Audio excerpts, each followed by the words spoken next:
各位学员，大家好。我们今天要讨论的单元是神奇药草第一部曲。神奇药草啊，所指的就是大麻。这个大麻啊，又有一点医疗用途，但是也有一些成瘾性，所以各国之间啊，对于大麻的合法性都有不一样的想法呢。现在就想跟各位学员们问问看，对于这个神奇药草大麻，大家的想法是什么呢？认为应该让它 OK 啦，开放吧，就跟香烟差不多，还是呢，这个有成瘾性，这不行，已经要禁止了。我们透过5秒钟，大家拿出纸笔，写下你目前的想法，好吗？5秒钟过去了，相信大家也写好自己原本心里面的想法。那我们就来看看合法派通常会用什么样的理由以及论述来支持所谓的这些滥用药物的一个合法性呢？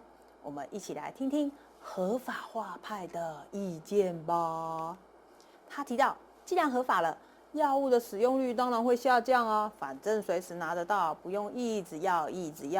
此外，当然这些犯罪率呢就得以下降，都合法了，哪来的犯罪呢？此外，更好的是，既然都合法了，这些相关的法制费用就可以从我们的社会成本里面扣除掉了。哇，使用率下降，犯罪率下降，也降低了我们的法制费用呢。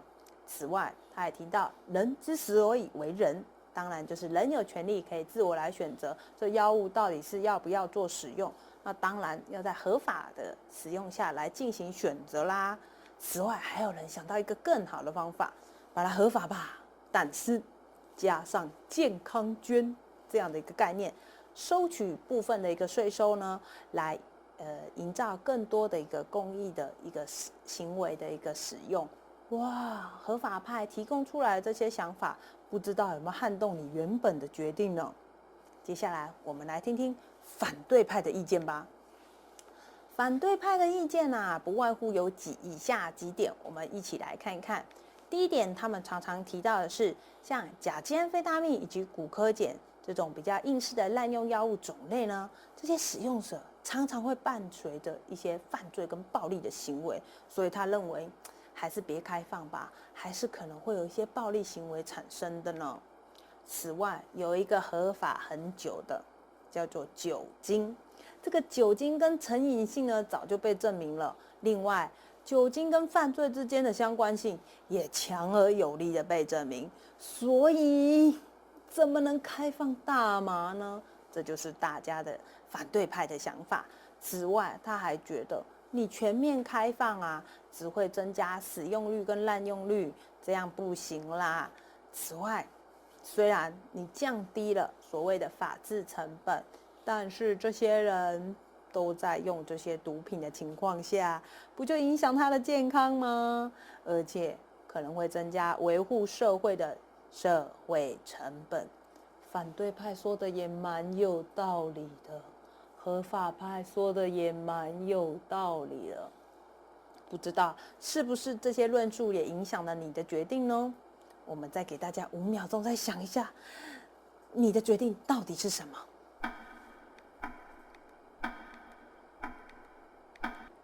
相信不知道有多少学员，你的意见已经被撼动，还是完全不被撼动。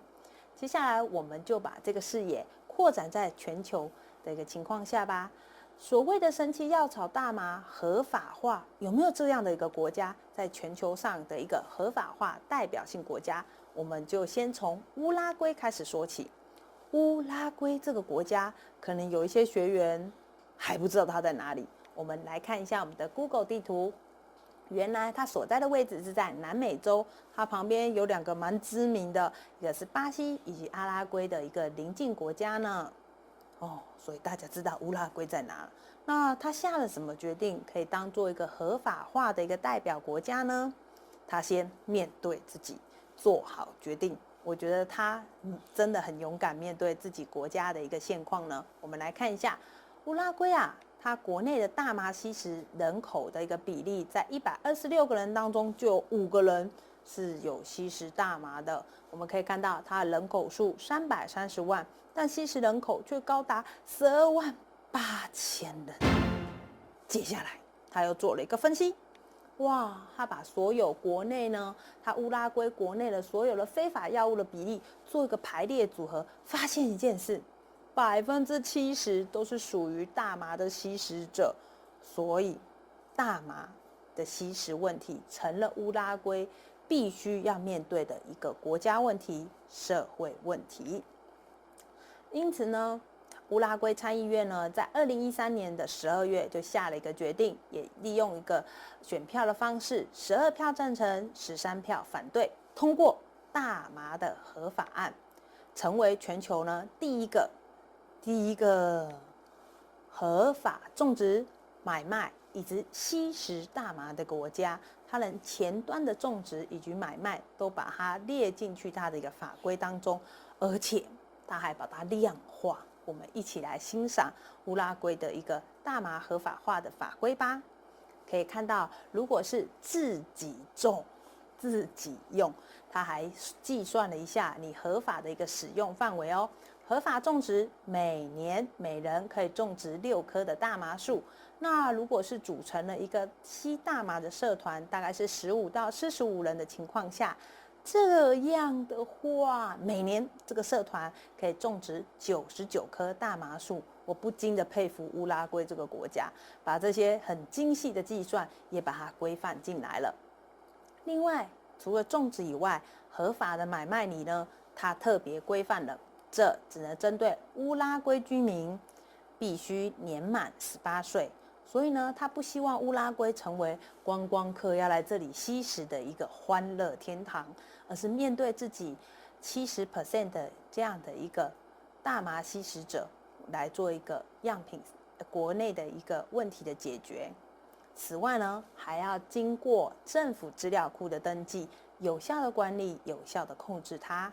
所以呢，在合法买卖里就必须符合这3个规范，并且到有执照的药局来进行一个购买，每人呢每个月可以购买40公克的大麻，也把它明定下来。我都非常佩服乌拉圭这个国家呢。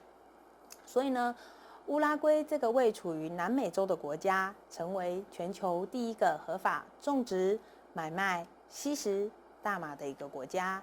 从种植、买卖到吸食，完完整整的都在政府的一个法规控制下，形成了这样的一个局面。所以呢，讲到合法化的这个代表性国家，一定要提到乌拉圭。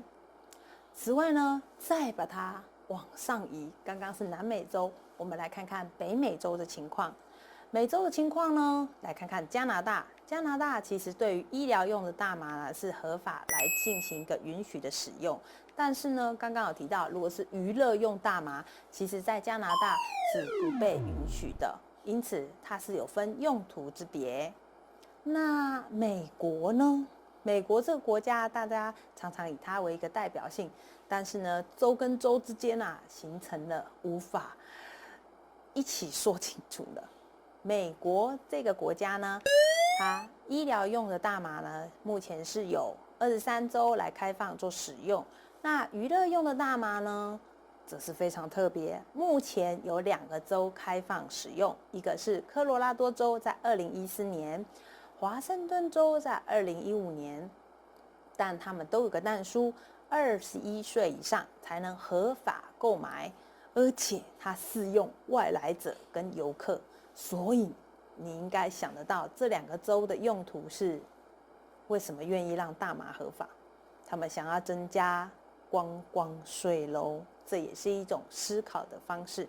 但是不是也会增加所谓的健康以及社会成本，并且让人家觉得这个州就是吸食大麻的欢乐天堂呢？